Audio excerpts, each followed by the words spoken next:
Oh, what's going on, everybody?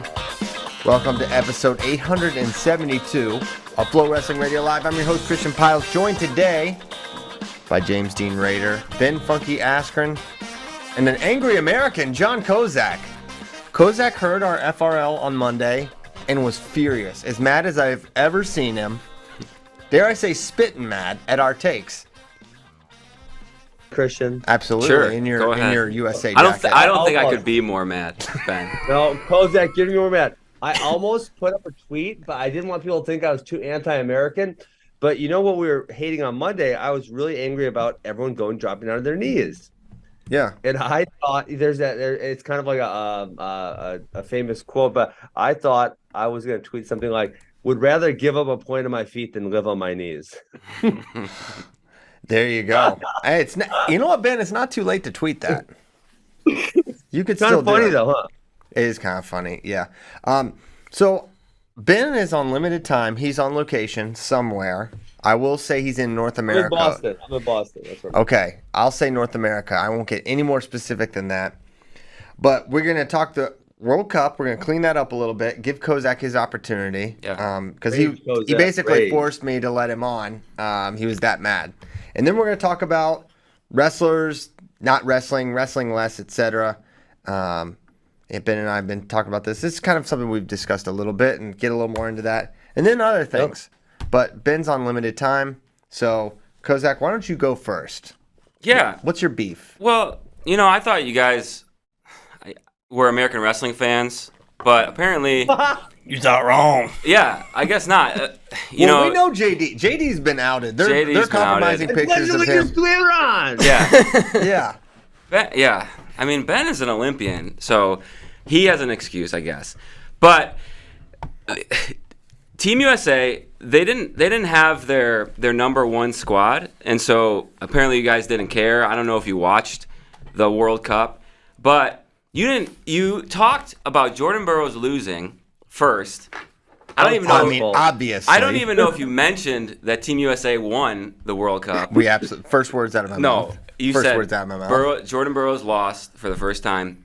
You didn't mention the guy that he lost to just beat Nakoti, the world silver medalist, last month, and also beat a wrestler named Zaurbek Sidikov last month. So that dude beat Sidikov? He beat both of those guys within the last month and then beat Jordan Burroughs. And then your take is, Jordan Burroughs, maybe he's lost his step. Not my take. 3 months after he won a world title. Not my take. So anyways. The only time we've ever seen Jordan get ran down. So it is disheartening. But I don't think it's sort of. Well, I wouldn't say Sidikov ran him down, but he got a lucky push out in the last 10 seconds. Okay. So anyways, that's one thing that I have a problem with is that you didn't even mention the guy who beat him just beat Sidikov on criteria. Trying to ignore that. Was also up at 79, not Sidikov's weight. Gethsemane. I had to bring that up. Yeah. Anyways, okay. So that's my first problem that you mentioned. Acknowledge that Sidikov was up at 79, which is not his weight. It is Jordan's weight. That's fine. If Jordan Burroughs would have beat Sidikov at 79, we'd have made a huge deal about it. But anyways, that's another point for another day. I think you didn't make a big enough deal about it for us to know to make a big enough deal about it. I wrote an article that is on the website in which you direct. So, all right. So that's my first point. Jordan Burroughs is still amazing, and I think he still wins a world title this year. Over Savage Hui. Can I ask another question about the Iranian guy then? So my point, the Chance Marsteller point, you brought that up. So Jordan Burroughs almost lost to Savage Hui in February of this year. Mm-hmm. The only reason why he beat him is Savage Hui pulled his singlet with 30 seconds left. So then Savage Hui and Nakoti were the number 1 and number 2. They sent them to Tunisia. Savage Hui beat Nakoti at that tournament. 30 minutes later, he's forced to wrestle Chance Marsteller, who also beat Jordan Burroughs this year. And so he's coming off the win over Nakoti, and Marsteller beats Savage Hui. It's like one of those things where he caught him at the right time, where he's just come off this. Are we making excuses for Savage Hui now? I'm not making excuses for Savage Hui. He's saying what happened, that he's really good. All right. So anyways, Jordan Burroughs still really good. He He No one is denied the leader of Team USA, goes out there, wrestles, always puts it on the line. He didn't have to wrestle. Amen. As we saw from other guys not there, Jordan Burroughs led the team to a World Cup title. Also significant, Zane Richards beats a 2022 world bronze medalist. We didn't mention that at all. Alec Pantelio beats Yazdani. All you do is say that he should have lost. Before that, he beat the Georgian who beat Yazdani at U23 Worlds. And so, I don't know, you're making excuses for the Iranian. That's frustrating. Zahid Valencia beat Alireza Karimi, a 3-time world medalist. Karimi just lost to Yazdani 7-4 last month.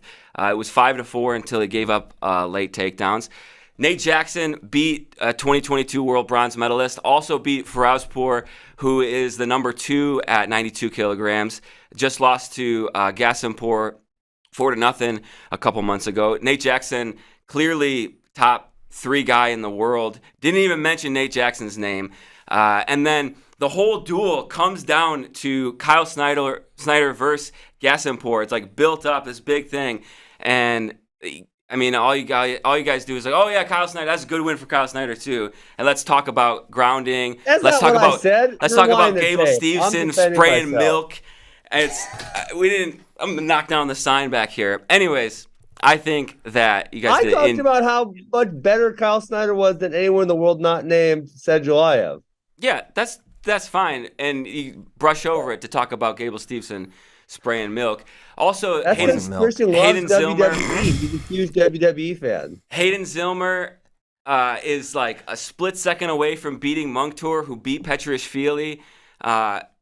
He loses 6-1 to the giant. What's his name?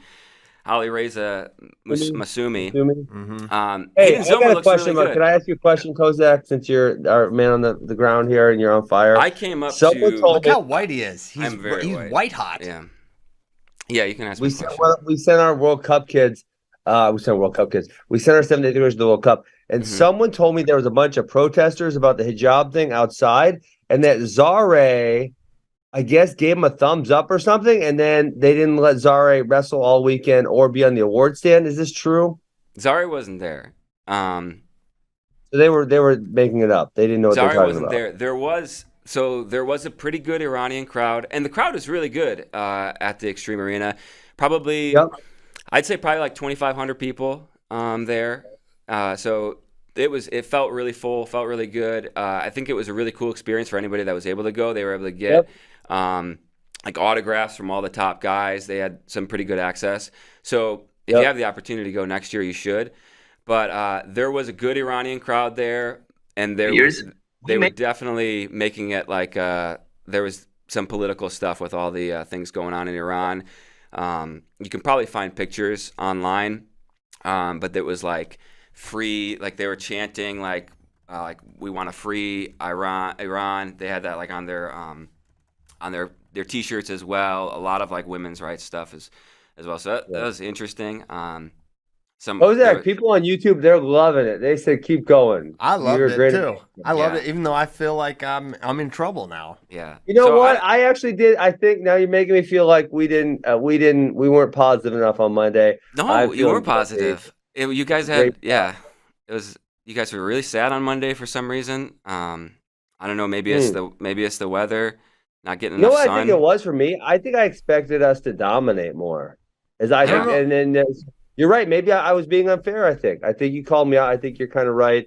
I think I was thinking we were going to kind of roll them up in the finals, and then it was really competitive, and we had a couple losses that weren't really ideal. Yeah, for sure. I think this was a really good matchup between half of USA's number ones and then their number 2s and 3s against half of Iran's number ones and then their 2s as well. And then there was a really good chance we could have lost that duel going into it. I thought it was going to be 6-4, and they found a way to win. I actually think Iran. Where did we get the win that you didn't expect? 92. 92. I think Iran should have wrestled Gasimpour at 92, and their backup was a giant at 97. Gasimpour came up to like right here on their backup, like right up to his shoulders. So they're 97 that they didn't wrestle. I would have liked to seen him wrestle Snyder. It's like a U23 world champ. And then I would have liked to seen Nate Jackson wrestle Gassenpour. That would have been a lot. I guess they probably thought they were going to beat Nate Jackson anyways, and that was the best chance to win 2 matches there. Yeah, but then Nolf should have beat their 74 guy. The 74 guy is not that great. Comparatively, I thought Jason Nolf was a lot better, but I think it kind of shows us that he still struggles against really strong defensive wrestlers. He wasn't really able to get to a leg at all. So that was when I had flipped the other way. I thought USA was going to win that one. But overall, I thought it showed the depth of Team USA that they were able to send half of their guys and still perform really well against a really good Iranian team. Well, what's the path forward for us as people who let down a country? I mean, I how do didn't we let make it down right? anyone. I think it starts looking in the mirror for sure. Well, Michael Jackson. Yeah, and then just appreciating what we have in USA Wrestling right now, and not focusing on who's not there, but the guys that choose to wrestle and choose to put it on the line, and then how they perform. Maybe Zane Richards made it too easy to ignore what he did when he teched a world bronze medalist. But yeah, I don't know, just appreciate what we got, right? Wow, and a great message for the holiday season as well. Yeah, appreciate everything you have. Yes. John was way nicer when we were singing Christmas carols at my house yesterday. But he flips a switch who's the better singer, you or Kozak? Right, John. I'm not a very good singer at all. I'm not a great singer either. Let's hear you guys' best rendition of JD. What's your favorite? There's no point in saying a song. Frosty the Snowman. I think Frosty the Snowman. Let's hear it. I have a video of us playing Frosty the Snowman, so I'll save that for another show. Yeah, we probably have equal musical talent. Yeah. Yeah. All right. I wouldn't go that far. Rudolph. Yeah. Rudolph, maybe. Yes. Rudolph, we did that one as well. Yep. Okay. All right. Well, I do think you mischaracterized some of our takes, but broadly, I just listened right before I came on the show. I do feel. You didn't mention. I said Pantaleo wrestled amazing. He did. You know what? But that he just gamed the rules. I also didn't blame hold on, USA please for don't. gaming the rules. I said, smoke them if you got them. Why not game it? Yeah. I just said it's clear what's going on. Kozak, how do you feel about these guys dropping their knees? In all fairness, Who does it more than America? Also, we love it. Yeah, I think I made an article, or I wrote an article, made a video over the summer after the Marsteller Burroughs thing, and I think Marsteller took it from Burroughs. I think Burroughs is kind of the one who has really done a good job of it over his career, and so I think the rule needs to be changed for sure. But at this point, it's kind of like I've accepted it just because you see it all the time. I think those are the rules. I think USA would have a different strategy if they changed the rules. I think they'd figure it out. And I think Iran needs to have a different strategy than just shooting and then running their feet when there is the grounded rule. And I think part of it too is the way that we think about parterre.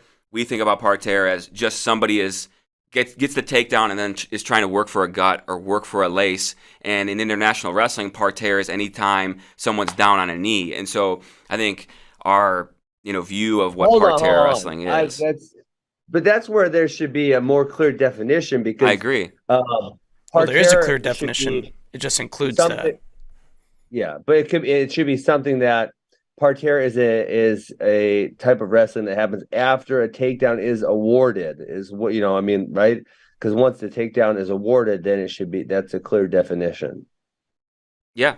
No, I don't disagree, but I don't think that international wrestling sees it like that. The international wrestling rulebook that is terrible. I've tried to read through it before, and it's really bad. Mm-hmm. And then even the videos, like I've watched some of the ref, like the head referee, and how he explains things, who also was the one doing the challenge. He's like the main challenge guy who's at all the world championships. So if you want to say they messed up the challenge with Pantaleo and Yazdani, it's not like they had like a second tier guy doing the reviews. They had their review guy, their best guy there.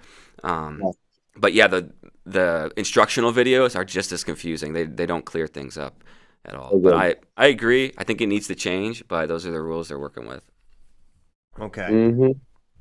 Mm-hmm. We've got all right. Let's transition here. Hold on, let me find it. I got about 15 minutes left. I gotta go taste some spring rolls. He's got about 15 I'll minutes. make sure they're as good as the ones Truman makes. Okay. Why you laugh? I'm being serious. I know you're always serious. Let me find. There was a comment I wanted to read here. How about that? Why did you put that Logan Stieber thread in the chat? And then also, it's totally hilarious. Isn't it? That's the main reason. Because all right. Well, where did you find it? It's don't from show 2013. It yet. I know. Don't show it yet. So basically, it's generally the a common conversation that's happening in wrestling is the evolution of wrestlers wrestling less, and we're seeing it collegiately. We saw it. John, you can tell us to appreciate it, but like when our number ones don't wrestle in America, it is going to create a conversation about that, and I don't think fans are out of line to be disappointed that we had basically half of both our men's and women's team number ones not wrestle. Like, you can be disappointed in that as a fan of wrestling to not see those people. And so, especially when it's in America, right? Mm-hmm. So that's just started a conversation. Then I was thinking back, like, well, when did this kind of like become more of a thing in wrestling, especially collegiately? Because I'm even thinking back to like the Taylor Ruth sort of era for wrestling, and it was really pretty rare to have guys miss significant matches, to miss matches frequently. And then I was thinking back, I was like, the one time I remember the biggest nuclear meltdown over a guy missing a duel was when Logan Stieber didn't wrestle Tony Ramos and Carver. And it was like one of the most explosive message board moments I can ever recall. And everyone was just furious. I remember Ohio State fans were mad it happened. Like, everyone was just so mad that Logan didn't wrestle that match. Which then I remembered a hilarious. This is when I in 2013 I didn't know Logan Stieber at all. I thought it actually happened in 2012, the 2012 season. Krispy Kreme year. But it was the 12-13 season, yeah. So I remembered, I was like, oh, Logan Stieber must be a pretty funny guy. Someone on Twitter goes, at Logie Bear, you can run, but you can't hide from at TRAM133. You can show it now if you want. I'm just going to read it for those that are not watching the video. And so someone sends that tweet, and Logan replies, yes, I can. Then he goes, serious wrestling fan, I think your injury was less an injury than it was an attempt to protect your ranking. Can't wait Big Tens. And then Logan goes, I had a broken femur. I think being out only 4 weeks is pretty incredible, actually. And then this person totally falls for it and says, broken femur, BS. That would have finished you for the season. 3 to 6 month recovery. Fear of Tony Ramos was your injury. So I don't know why I remembered that. But I do. I think it's just like the first time I was like, oh, Logan Stieber's probably a really funny guy. And turns out he is. So anyway, I just wanted to bring up that fun memory in wrestling. That was a funny exchange there. Isn't it? Different time. That was February of 2013. So I pulled that in from the records. But anyways, Ben, I kind of wanted to kick it to you a little bit. And Kozak, obviously, I appreciate your contributions on the international side. But the trend, am I right? Am I wrong? Is it becoming more and more? And is it like, I don't think it's been gradual. I feel like it was almost the flip of a switch. And now it's like Trey Munoz and Aaron Brooks don't wrestle. And no one even asks. No one's even alarmed. No, it's not even on the radar when that happens now. Well, I did say this a week ago, Christian, is that there's a lot less yellows on our pick sheet than there was in the last couple of years, which is really nice that you can, I don't think guarantee that matches are happening, but you think it's likely that matches are going to happen. There's definitely been a shift towards less wrestling especially by the best guys, and just total seasons. We talked about that chart that someone else's quant division did of average amount of matches by, I think it was by the NCAA champions, which is a good sample. Yeah, I don't know. I don't know. I don't get it. I mean, I don't think you need to kill yourself, but and some people say the college season is long, and I think maybe I'm on an island here. Because I always wanted to compete more. I competed in the spring. I wrestled in the freestyle tournament. So, I was competing essentially November through June, and then you have no competitions July, August, September, October, for 4 months. But most of these guys, or a lot of these people, are not competing in freestyle, right? So their seasons are November, December, January, February, March. That's a 5 month season, 7 months off. You're young, you're 18 through 23. I don't really see the issue. Yeah, I don't either. And I wrestled 161. I think it was 160 or 161 matches in college, so average of 40 per year.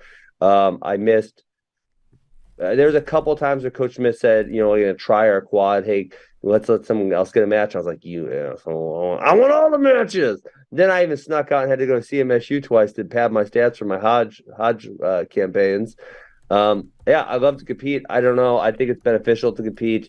I really don't know why there's this notion that less is better. I don't think it's correct. How much of it is, do you think, coach? How much is athlete? How much is just changing in strategy? Like what do you contribute? Do you think what is dictating these guys missing more than we're used to seeing?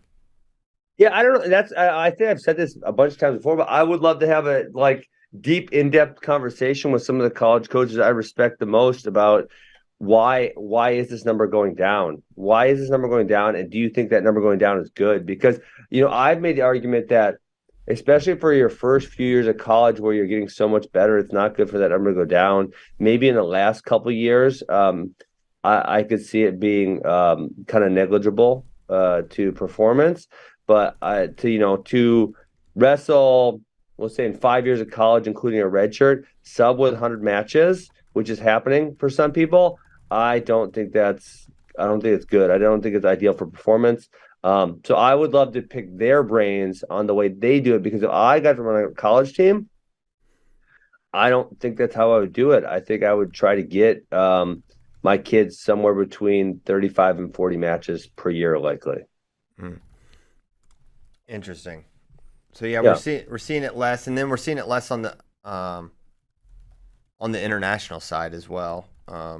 So are we really though? Because on the international side, I feel like no one's ever competed that much. And I know that you guys got the contract with UW, so now we can actually go watch all those tournaments, and those tournaments are actually covered. If you go as far back as say 5 to 8 years, a lot of those tournaments probably weren't being covered, and we had no idea. And besides Kozak, there really isn't a database on how often international guys wrestle. And we talked about that. We talked about, I can't remember whose record I wanted to go look up. I think it was Zane Richards, maybe. I want to go look up his record. It's like, where do I go look it up? Like, what's an easy point of access? And there really isn't one. So I don't know about international guys competing less. I would like to actually see proof of that before I concur. Yeah. Well, I mean, oh, sorry. I'm sorry. I feel like I'm talking a lot, Christian. But to your point, like, say the World Cup, like when I was on the World Cup in 2007, we didn't have a bunch of our number ones. Like, I wasn't a number one at that point. Kurt Backus was on the team. He wasn't a number one at that point. I could go through the roster, and there wasn't a lot of number ones there, though. Yeah. Yeah. So I was looking at 2018, 2019 World Cup. 2018 was a great team. Thomas Gilman, Joe Colon, Logan Stieber, James Green, Jordan Burroughs, Kyle Dake, David Taylor. Hayden Silmer was 92 then. Kyle Snyder, Dom Bradley. And then 2019 was in Russia, and it was not a great team. Definitely not our number ones. But one of the things they did this year, bringing back the World Cup, is they changed the date from it used to be in March or April, and then they moved it to December. So I think that kind of hurts some participation. My other thought on World Cup is, like, what's the incentive for our guys to wrestle? And the number ones who are out, they're guys who, Kyle Dake, David Taylor, Thomas Gilman, those guys don't need to wrestle. Yeah. Like, if I can't imagine, I don't know how much they're getting paid. I can't imagine, like, if they were to wrestle in the World Cup, that it would be that significant of an amount of money to, like, get them get them to like say, okay, yeah, I wasn't really planning on wrestling from October to December, but because of whatever money they're making, I don't think it was an incentive enough. So what's the incentive? I think, Christian would say like this should be one of the most fun events for them to wrestle in. They should be World Cup in America. Mm-hmm. Yeah, let's do it. Yeah, I agree. Yeah, you would think. I mean, and to take the other perspective, David Taylor didn't wrestle any last year. Yeah. He did Final X, looked awesome, went to Worlds, looked as good as we've ever seen him. So I can kind of understand. It's sort of a tough thing because in that instance, I feel like it's a bad anecdote because we've heard him describe how tough, where it was like 2020 and 2021 were actually back to back, So he kind of talked about how tough that was on him and how he really needed some time off. So I don't know if that's a proper anecdote for the argument. Well, certainly everyone saw that, and David lived it, and he knows he doesn't need 5-6 competitions a year to win a world title. And in fact, it was maybe his best performance we'd ever seen him have. Yeah. So, and you think Kyle Dake isn't aware of that? You think these other guys don't see that and think, okay, maybe they don't, but it's still happened. Yeah, and I think it's the ebbs and flows of the makeup of the team, where these guys have been there, they've done it before, they know what the World Cup is. Whereas, and I think we're seeing this with the freestyle team in general, is like you have guys who have been on the team for so long, and been around for so long, where they're going to phase out in the next couple of years. So we're probably going to see less of them moving forward. So we're going to see more of this next tier with Zahid and Jason Nolf and all those guys. But I think it has a lot to do with the time of the year, and then the age of the athlete, where they don't feel that it's this necessity to wrestle in every event, because they've already kind of put in all their time. Yeah, and most of them, they've all been on World Cup teams at different periods of time and been a part of it. So yeah, and that's, I think, to Ben's point, or I guess my question for Ben is, when do you feel like that call it, to sound like a youth wrestling coach, that mat time is something that's actually like really beneficial, and when does it start to taper off and go down? Because you're talking about like, hey, freshman year, sophomore year, you should be getting a lot of opportunities. Yeah. Well, and even in your international career, you would be thinking that, okay, you get done with the World Championships, right? Or if your season ends at the Final X or the trials, right? You get done, and you think, okay, why didn't I accomplish what I wanted to accomplish? And maybe if you win a world title, there's probably only 10 of those guys, but they could still think of, what can I get better at next year, right? And then you say, okay, I need to get better parterre, or I need to get better duck under, or who knows, right? You pick something, and then so you work on it, you try to implement it to your game. And then there's practice wrestling, right? And obviously in practice you could have some good partners to get good matches with, but there's also real live wrestling, real matches, And so then you go on the match and you try and you think, oh, that worked, or oh, that didn't work. And then obviously with specific opponents, there's certain feels that you're not getting that exact feel. We talk about Seth Gross's feel, right? You're not getting that exact feel from other people. So you need to actually go try to feel that to get, to get the grasp on what's the most effective way to defeat this person. So I don't feel like that ever totally goes away. Obviously, yes, by the time someone's on an international level, hopefully they have, elite competition skills where, they don't have performance anxiety. They don't cut their weight poorly. Like these type of things that, happens with a lot of kids and college kids. Hopefully they're over that. But no, I would really like, Christian, I would love, it'd be cool if, I know for other sports, they do what they call it, like player journal, where players write articles. I would love to see a couple essays or something for a few of the higher level college athletes saying, this is why I think I should only do 12 matches this year. Mm-hmm. And I would love to go point by point and see what are their points. Like, what do they think that's providing them? Obviously, if they're injured, they shouldn't wrestle, right? But beyond that, like, why else do you think it's not beneficial to compete? I'm very curious. I want to know what the reasoning is, because it's hard for me to refute the reasoning if I don't really understand it. And I don't really know what they would write down. Yeah. Gotcha. All right, let's get some maybe essays. They don't like to travel. Maybe they don't want to make weight. these type of things. But I would love to see what is your actual like. Give me a list. What's your list? Why do you think this way is better than that way? Because I think the quotes, you've got two of probably the best wrestlers in America. You've got Roman saying, if I want to wrestle, I'll wrestle. If I don't, I don't. I don't think a duel in November means much to me. I'm here for the big show. And Spencer's like, the call is mine to make. It'll be my decision. So it is sort of a shift in the decision making process and just how vocal I feel like athletes are about. Yeah, I will and will not wrestle based on. To Roman's credit, he's been wrestling this season and against not high-level competition. Yeah, as well. He took one duel off, or maybe two. He took he took Oregon State matches, I think, off as well. So obviously not a full season. But Ben, how much do you think wrestlers owe fans?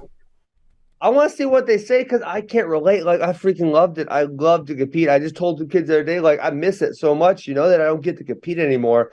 And I know I'm not willing to do the things, the training in order to properly compete. So I'm not going to do it. But the competition part, it was so much fun. I remember my senior day, I was so sick. I was like deathly ill. And Coach was like, "You're not wrestling." I'm like, "Coach Smith, you will not keep me out. I am going to freaking wrestle. This is my senior night. I'm wrestling. You get lost." And I went and wrestled, and it was so terrible. After the first minute, I like couldn't see straight. I was so sick. I still got that major though. Who were you wrestling? Lloyd Rogers.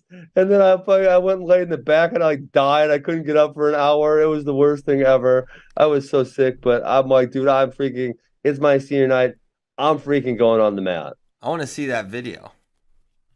I mean, I'm sure it exists somewhere. Like, I was literally, I remember trying to like grip his wrist so tight because like I was like seeing multiple Lloyd Rogers. I'm like, I'm gonna grab his wrist, so I gotta hold him because I don't know which one to shoot at. Oh wow, you're really sick. Oh, so bad, yeah. I tagged and pinned him at nationals that year, but I was able to still major him in the duel. Wow. Oh yeah. So yeah, I mean, that's I know why you tagged him. I know why you tagged him because you freaking got him sick. You got him sick. You weakened his immune system. I think it was 6 weeks later. Yeah. So I would just love to see a list of bullet points of what are we actually arguing? Because I mean, obviously for a fan base, it's much better for the best guys to wrestle. For us as a media company, I would love that, right? For the fans, for the sport of wrestling, it's good for the best guys to wrestle. And if they want to make the argument for, this is them, right? For me as a competitor, it's best for me to only wrestle 12 matches a year. I would be curious as to why. Why do you think that? What are your points? I mean, obviously, like, injury is a point, right? But that's not everyone. And I would love to see that argument from both the athletes, and I'd love to see the argument from really prominent college coaches. And then we can kind of go through point by point and say, do we agree? Do we disagree? With the points that they're making. Do you think athletes owe anything to fans? I'm gonna say both yes and no. Because obviously, in the one sense of, we have either wrestling or MMA or whatever. In the one sense, you have no, they don't. They should do what's best for them, right? That's for certain. And that's probably on a more individual basis of like, should I wrestle some match because I'm hurt, or should I because the fans want to see me, or should I not because I'm actually hurt, right? But then on the more macro sense is like, okay, well, but if there's no fans, we don't really have a sport, right? If people don't show up to the UFC events, it's not going to happen. It's literally, if people stop buying pay-per-views, the events will not happen. They won't, right? It will shut down. And, same thing, like if 0 people showed up to the NCAA tournament, teams will stop sponsoring college wrestling, So it's a yes and a no to that. So I think they both don't owe it, but then they also do owe it. It's kind of a weird conundrum. Yeah, I think they owe less in the sport of wrestling than they do in other sports, right? Like, yeah. And why do you say that? Because it's an individual sport? No, because I think the compensation, like, if I go to a basketball game and LeBron doesn't pay, and I paid $400 for a ticket or whatever I paid, and he doesn't play, it's like, well, what the heck was the point of this? Like, that's really crappy. But that's what we want to get on that level as, as MMA, because they charge a lot too. And But now we're getting to the point where the NCAA tournament it's actually getting kind of expensive because a lot of people want to go to it. Yeah. And so, but if if you went to the NCAA tournament, and this is where it's like, well, it only comes in March, but if none of the best wrestlers showed up, people would stop attending that event, and then that's really going to negatively impact. Now, obviously, wrestling isn't exclusively a business, because you have colleges which are funded by the government, and so they don't necessarily need to make a profit in order to operate. But if you want to think about it in that sense, it's like if people stop coming to the national tournament and then stop coming to dual meets, like it would make it harder for colleges to want to sponsor those programs. Yeah, 100%. Yeah. Fair. It's a conundrum. Do you have to leave? They haven't came and bugged me yet. So I think they're maybe a few minutes. I'll stand for a couple minutes. They were a few minutes behind. We're doing the chicken broccoli this morning. We made the mix yesterday. We're going to go taste that. And then my number one favorite is the buffalo chicken and kale. It is the most. Have you guys ever had Funky Fresh spring rolls? No, I actually really want one. They're so delicious. The buffalo chicken and kale spring roll is like one of the best things I've ever tasted. I freaking love it. I actually am trying to convince. I brought Truman to the who is the main? Oh, it's Adeline Gray Tamira Mensah card. And we kind of toured some food trucks. I really want Truman to start a food truck empire in Austin, Texas. You should. Think of how good of a food truck item it would be, because you think, okay, perfect. You ship them frozen to the food truck, you cook them in the air fryer, which is the best way. They're never fried with oil because we want them to be healthier. And then you serve them with the sauce in one of those little plates, and it's like one of the hardest things about food trucks is you're trying to walk somewhere with your buddies and you're trying to eat something and it's all messy and whatnot. But if you had a spring roll, it would be super easy and clean. They need to get him into HEBs. Mm-hmm. Does he know what HEB is? Yes, I know HEB. So we are starting. I'm actually probably, don't tell them I'm telling you guys this. But sometime in the near future, they're launching in a bunch of grocery stores all over Wisconsin and maybe the nearby states. And we're starting there, and then we're going to expand. Well, I would look at HEB because if you're in HEB, then you're in like all of Texas because they have a monopoly. Basically, it is really funny how certain grocery stores are dominant in specific states. Like in Florida, you got Publix, for example. Mm-hmm. In Texas, you got HEB, but they don't really. A lot of things, though. Yeah, not just grocery stores. It's like that with a lot of things, not just grocery stores. Because you got to start somewhere, and then you expand from that one location out. Big business, JD. Yeah, I took microeconomics in college. Not to brag. Okay, yeah. Now I really want a spring roll, but I guess I'll have to wait until he comes to his senses about. Have to wait. Well, are you coming to Wisconsin ever?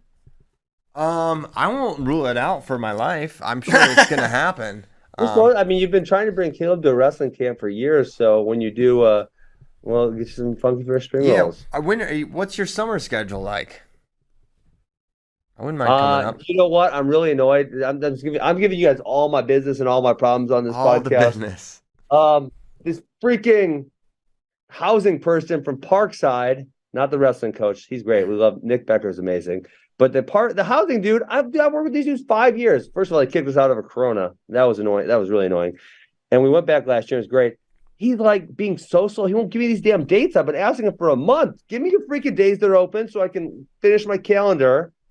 And I had mailed to because I wanted to put the camps out last Sunday. Sunday the 12th or 11th or whatever it was. I wanted to put all my camps out, and we didn't get to because this freaking knucklehead won't give me a freaking answer, and it's ticking me off. So I'm probably going to put all of the camps out tomorrow without the couple overnights we're going to do.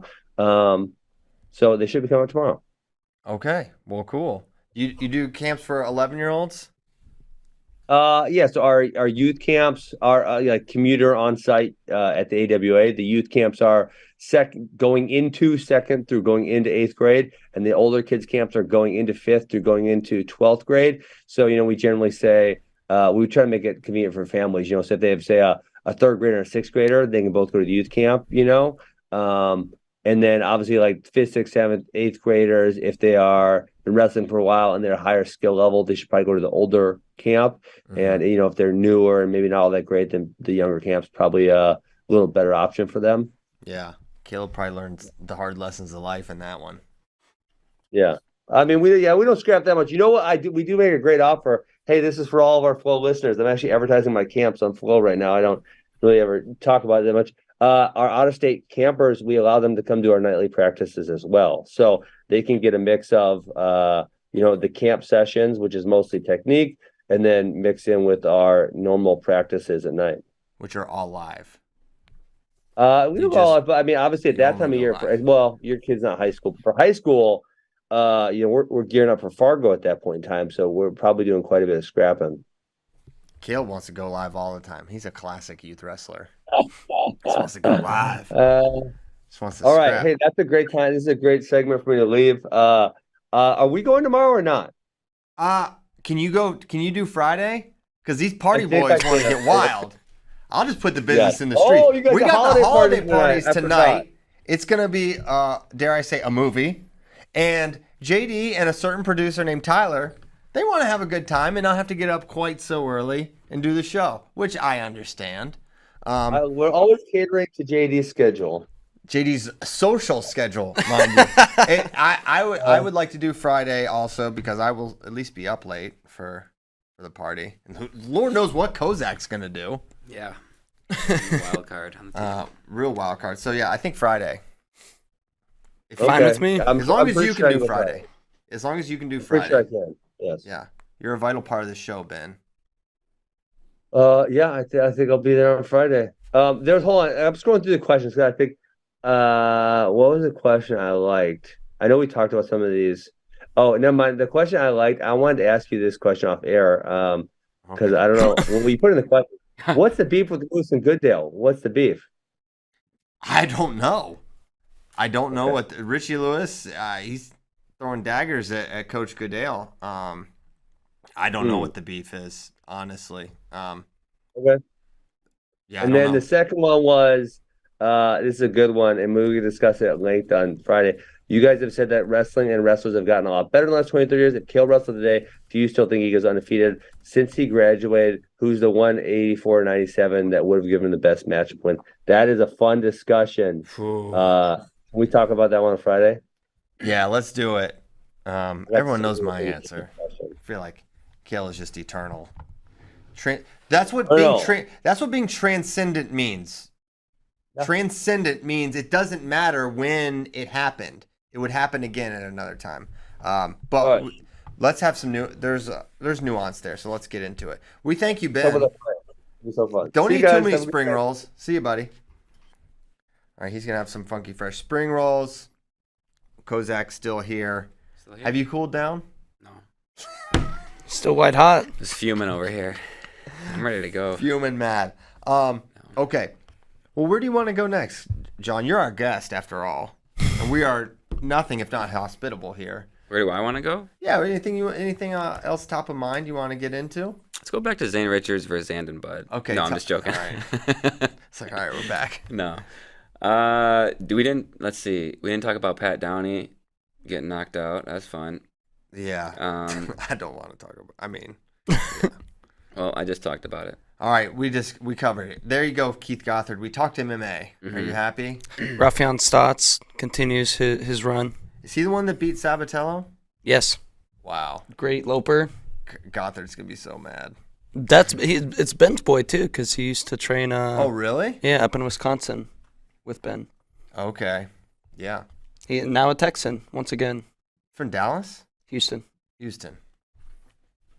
Which is known as the Dallas of Texas. Don't think so, but maybe. Okay. Maybe that's what they call it. I wish Shane was on so he could talk about Bedlam. I know Shane was gonna come on. Something came up and he couldn't make it. It's always tougher when he's in town for some weird reason. Yeah. But anyway. Yeah.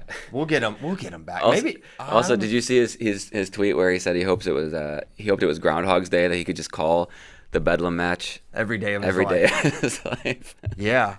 It was a good one. It was a crazy duel. Mm-hmm. Are they doing the home and home? They normally do. I thought they got rid of that. Let me check. That's happening again, man. In Stillwater, that'll be crazy. Yes, February 16th. February 16th. Right after Valentine's Day. Okay. Are you want to get to some questions? And then 3 days later, they wrestle How Iowa. good is this voicemail that says Sanderson, Cael, Stevenson? Yeah, let's play that one. Let's play it. All right. Tyler needs a minute. we're gonna stall briefly. Who is the best wrestler in college right now? Not pound for pound, just best wrestler.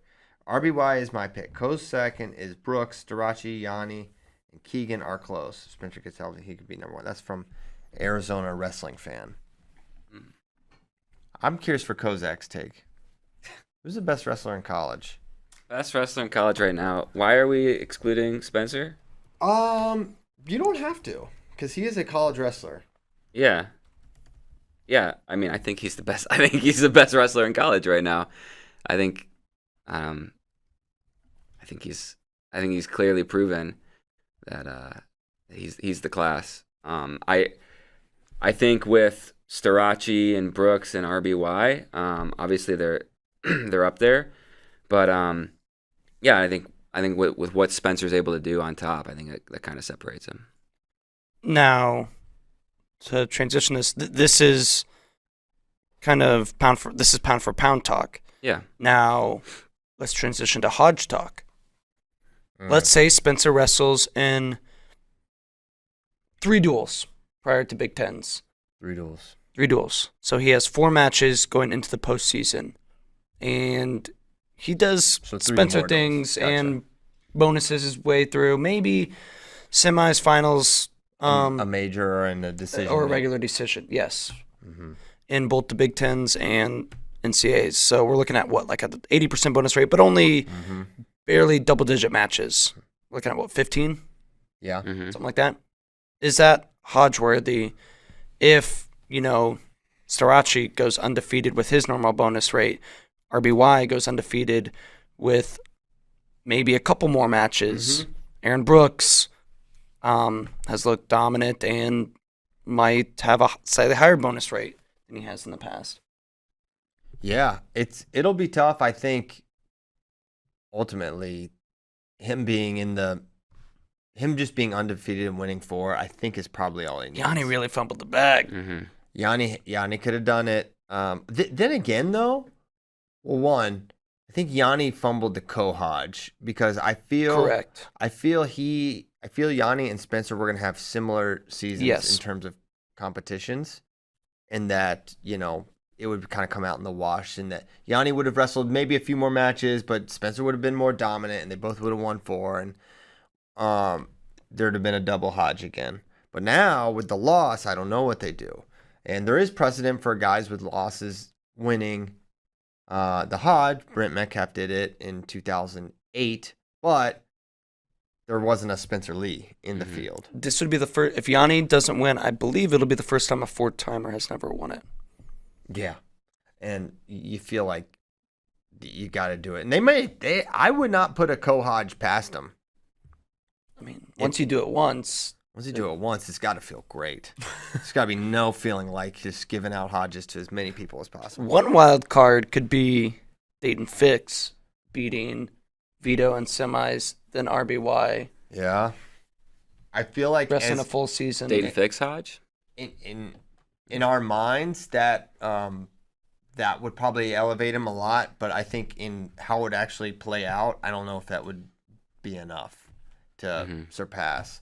I think you'd have to have like crazy bonus, and also just the idea of him doing that. It's like that's gonna be really tough. And then even then, it's Like if Spencer doesn't wrestle another match, goes through Big Tens and NCAAs, even just majoring his way through, he will win at least Hodge. Yeah. Larry Steele brings up the most hilarious thing of all time, which was Ben ranted against the Hodge and then split his votes for Gable and Spencer, that is hilarious. Do you guys have a different best wrestler in college right now? No, Spencer is pound for pound. Yeah, number 1. I think it's him. His point scoring potential is still insane. I mean, it's only been 1 match, but yeah, I think you go with him. He's the best folk style wrestler right now. Because they're really lacking, 5-6 years ago or whatever, like when Taylor, Ed, and then you had this next generation with Nolf, Zane, Nickel, those guys. they would make it really interesting if you had a Bo Nickel or a Jason. I got putting up those bonus point numbers. No one's putting up those kind of numbers right now, and we kind of wondered. That was the interesting thing with those two back-to-back Cael runs, is that they had all these transcendent, not just winners, bonus point scorers, dominators, pinners, turners. And we're like, whoa, he did it back-to-back kind of recruiting classes. Are they just going to have guys like this every single year? Now, they're having different classes that are winning titles now, but they're not that level of dominance. But if you did have one of those guys in the mix, it would make it really, really tough. Because those guys wrestled every match. They did not miss, except when Nolf's knee got kind of destroyed there. So that would make it really, really tough. That would force the Hodge voters to some really tough decisions. But there's not really anyone like that right now that's just going out and pinning people with that kind of a rate. Yeah, I thought kind of maybe Keegan was going to be able to do it, but he's got 2 decisions this year against Peyton Hall and Connor Brady. So he still has a 70% bonus rate. Yeah. And those are both those are not national finalists. Those are not All-Americans. Those are, or Peyton is, but they're not the highest ranked guys. Okay. Is the voicemail ready? Oh yeah, is the voicemail ready, Tyler? Yeah, we can play it. Hey, this is Sanderson, Cael Stevenson, calling with my hot take from the weekend, and that is Max Dean will not All-American. This might actually be a lukewarm take, considering he's already lost twice on the year. He's lost to Cam Caffey, who's ranked in the mid-teens, and the 197 field is extremely strong and deep. There you go. Have a good day. I think the biggest take of all is that this might be a lukewarm take. I think it's a hot take. That is burning hot. I think it's I can't take a drink from this take. It's that hot. Because, and you know what is true? It's like if he wrestled for a different team, I don't think we would say it's all that hot. After the weekend he just had. But the idea of a guy that won NCAAs for Penn State that's healthy, not placing the next year after he wins NCAAs, I think is very hot. But we've heard hotter. This is true. But it's pretty hot. But I like it. That's where we like our takes. Right there. Like you just got to let it sit on the table for 10 minutes before you even consider taking a bite. That's how you know. That's how we like the takes coming in. So, thank you, Sanderson, Cael Stevenson. He is currently ranked 6th. Yeah. So, if you're just going off of that, it's not crazy to think about. But it's like, come on. Yeah, it'll be really interesting to see what a seed is, going into the tournament. Obviously, Big Ten schedule, Big Ten tournament. But you have Ethan Laird, which I haven't looked at his schedule recently. He kind of throws a wrench into the mix. Where's he going to be seeded? And I think a lot of this 197 field, especially for Max Dean, is like really it's matchup dependent. Especially because I don't think Max Dean's all that big, and there's some guys in the weight who could give him problems. We could see possibly Dean versus Bastida in a couple weeks. 1 week. That's a very interesting match. Mm-hmm. Well, this is where I don't understand why some of these top wrestlers don't take top. Like Max Dean should take top against Younger Bastida. And like rip his foot off. Bow and arrow him. Bow and arrow him. See where he's at. Bastida, he's not the liability on bottom he used to be. Well, we don't know, really. Because who have we seen him go under against? Did he go under against Buchanan last year and get out? I think he maybe had to. I don't know if he chose. I don't remember. But Buchanan on top versus Dean on top is a different scenario. True. Different sort of challenge. I feel like Spencer could take top way more. And just turn people a bunch. Against Bastida? I think if Spencer Lee wrestles Younger Bastida, he should take top. Yeah. He gets that wrist, watch out. Hey, it's a question. What could he ride him? No. Too small. No, he is too small. Wow. I know he is very strong. Spencer Lee hater. Man, that would be a blast. to We had watch. this discussion in pre-show a couple of weeks ago. At what weight could Spencer Lee not turn like a guy in the top 5?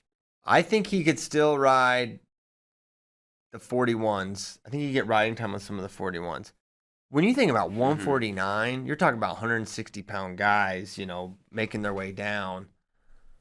That's a big risk. Probably not like the top 10 at 49, but maybe like Oh, for sure. you know yeah. Yes. that next tier, Okay. an All-American. What's the biggest weight of a NCAA qualifier he could rank Ooh. or he could ride? Just get riding time. Could he ride a 65-pounder?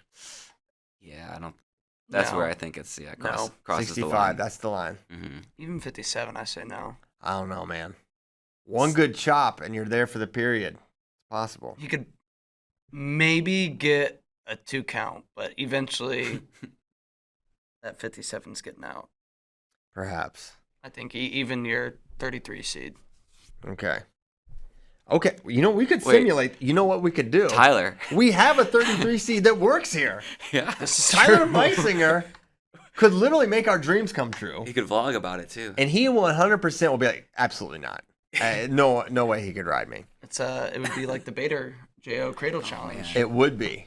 It would be. But So this awesome. I think this would be harder. Yeah, I feel like, for Bader to not get cradled for a minute, when that's the only thing you have to do, it's not that bad. Tyler's got to get out. He's got to get away. And he's got to get away from, I don't know. Who says no? Tyler or Spencer? This would be a perfect thing for Spencer to do in the middle of his senior season. This is important. This is important. That'd be a good gimmick. Thank you for the hot take. Maxine should take top. I think it's underutilized. Okay. And plus, when you consider that Younger is going to take neutral, it's almost like you're sort of getting an escape point indirectly by him not taking his escape point. You know what I mean? He's sort of ceding that point point. opportunity. He's ceding the free point. I can't believe he won't take it. Anyways, let's keep it moving. Questions? Yeah, let's get to some questions. Any chance that Mendez redshirts? He didn't wrestle in the duel or CKLV. I don't think so, but honestly, I kind of thought about it after Buzakis wrestled 33. I don't think it's the plan, but who knows? It's still an option they have. And maybe Ohio State's doing an inventory right now of the team they have, and they're like, maybe not. But I would say, if you had to, gun to my head, I would say Jesse still wrestles.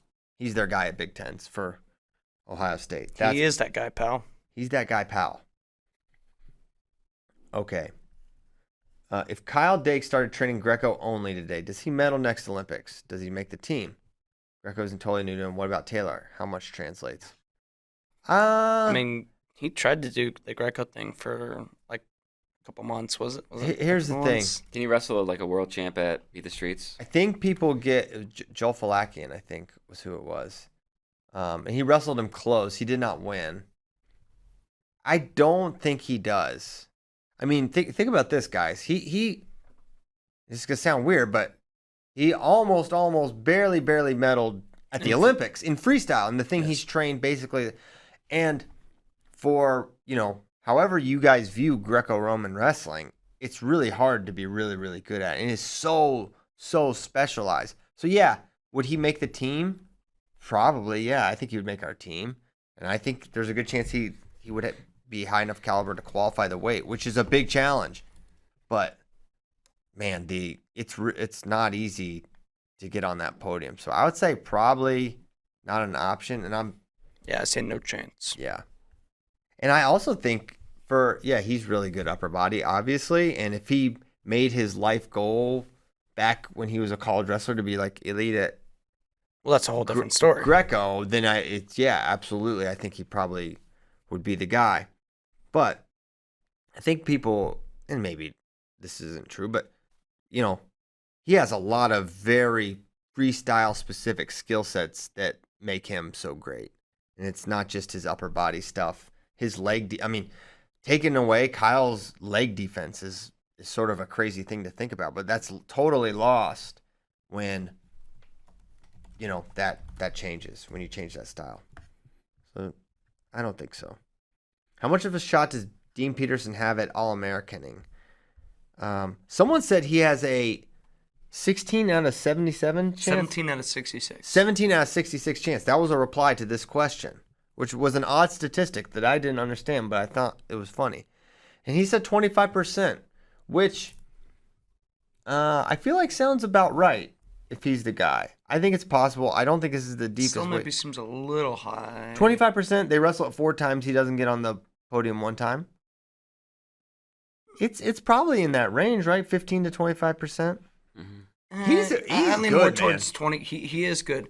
Maybe I just need to see like one big college win out of him before I give him a higher percentage chance. I'm just impressed with him on the mat. He does well on the mat. He's wrestled Pat Glory 2 really, I would say, competitive matches, especially the Princeton Open one, honestly. So I think he's in the mix, man. I don't if like put it this way, pull up the rankings again real quick. I know you had them up. If you're pulling a name out of a hat and you get Brandon Kaler or Liam Cronin or Dean, I'm not like, oh man, I'm not viewing that much differently. Maybe I should. Yeah. Those guys have definitely proven more, but I think eye test he passed. He is definitely passing the eye test so far. He's a big eye test guy. He lost to Kaler 2-1 earlier this year. Yeah. You feel really good about him at least like making the round of 16 at the NCAA tournament. And then after that, it's like he's going to be in a 2-1 or 3-2 match, whether it's the round of 16 or the round of 12. And those are toss-ups. And so if you say he's in 2 or 3 toss-up matches to All-American, then probably 1 and 4 is probably the right. Yeah. Or 17 and 66. 17. Which is actually 25 point something. See, that's too high. It should be 25.0. So 1 and 4. That would be right on. Okay. 2 and 8. Do we want to do any other questions before we go? Anything else we want to get to? Maybe a shorter show today. There was one I thought was fun. It had to do with Cael. Where did it go? Someone wants to know what it would take to make insta-death a rule. I don't know, man. I don't think it's possible. What is the rule-making policy? Basically, there's a rules committee. They meet every year. I don't know exactly what it takes to change a rule, but yeah, that would be fun. Although, you don't have to call it insta-death. I think that would be the coolest thing you could call it. So the right branding would be one Branding's thing big. that it would take. Yeah. Branding's big. Like you gotta give the NCAA a little bit of credit. They went Kenny Loggins with the danger zone. I think that was smart. And in the 80s, if they had done this during the height of Top Gun, who knows where our sport would be today. But it's never too late for danger zone. And I think similarly, if we had an insta-death situation championed by Ben Askren with him chanting, it could do well. So what was the Cael question? you guys have said that wrestling and wrestlers have gotten a lot better in the this last is what 20 to 30 years. Ben was talking about. Yeah. Yeah. Well, he wants to talk about that, but yeah, Cael's transcendent is the long and short of my perspective on it. So you don't think he would have gone undefeated? And who's I the do. 184/197 pounder that would have given him the best match /1? I do think he would have beaten all these guys. And I don't know. But does he slip up once? Yeah, that's tougher to say. That's the thing. Like, it's the same. But why didn't he slip up? I don't know. Because maybe he wasn't going up against this high competition. Maybe match in and match out. Man, but he was wrestling. And he was putting it on dudes. Yeah, dudes. the thing that makes me think, you look at his NCAAs and how dominant. It's not like he was this uber dominator for the regular season. Then he gets to NCAAs and it's like he's just winning. He was killing dudes. And even in his NCAA finals that were decisions, like there weren't a lot of times it was really all that close. Like the Cormier one, I think was probably his closest final. maybe a better question is if he wrestles right now, or if he is a class of 2022 guy, does he not redshirt because guys are wrestling more right away now and therefore drop a match? So we saw him lose redshirt year. I don't know. I don't know. I don't know if we... Obviously, this is a crazy hypothetical. That's like saying if Bobby Douglas isn't his coach, if he doesn't go to Iowa State, like, it's a crazy hypothetical, but I think there's a better chance. It's also like the question though too is, does he come in even better because of all the opportunities for now you're really athletes blowing my mind. Yeah. To get better right now? Like, does he come in and he's already like Olympic champion level? That's a thing. I don't know. Part of me, yeah, I'm not sure. I'm going to go and say he does not go undefeated his college career. If it's everything is the exact same, like we just time travel Cael from, what were his 4 years? Like 98 through 02? Yeah, that sounds right. And just plop him in Also, today's day and age, I'm going to go he slips up once. I also think there's still most of the guys, the blue chippers are redshirting. Yeah, most are. Yeah. Maybe I'm misremembering just that 20 years ago, I felt like it was almost auto red shirt unless it was a specific scenario. Now there's at least a little more there's more guys going right away. I feel like I don't have the data to back me up on this. Rick Wasmer says that Tom Ryan said Mendez is wrestling at duels. So there we go. That still keeps him in red shirt though, because he's only wrestled 4 times, so he could still potentially redshirt with the 5. He's done 4 already. 4. Mm-hmm. Michigan State, Ohio State, and 3 duels. What are the other duels he did? Columbia, North Carolina, Virginia Tech. That's right. Okay. All right. So he's got one more shot. All righty. Jonathan Kozak, anything else before we go? No, I'm satisfied. Thank you for coming on. Thank you for having me. Yeah. James, behave tonight. Behave. Yeah. You make sure I behave. I'll make sure you behave. No one's going to try to wrangle Tyler. He's on his own. And whatever happens, and we'll just hope for the best. But that man can't be stopped. Pray for him.